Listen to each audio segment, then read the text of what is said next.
E gli altri siete professionisti de bocce? No, vabbè, dilettanti. Apprendi.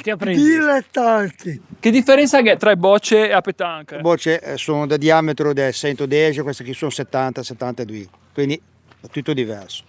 Il peso è diverso, quelle là sono in chilo, queste qui sono 70 più o meno. Il tipo di gioco è proprio diverso, anche come regole. Poi che da gente come me che giocava in un certo modo, poi sono venuto veggio, una che fa su ciù. Il gioco ormai è lungo, chi a cena, praticamente alla fine il gioco. Perché nota che ne ha tanti, o per esempio o i campi dell'Ansaldo, quelli di Villa Maria, non che gioca più nessuno, proprio se rega, hanno fatto tutt'altro. Tante buccioffi in giro, non esistono più, lo Tommaso non esiste più, Merlino non esiste più. Il problema è che per giocare il gioco, che vedi buccioi.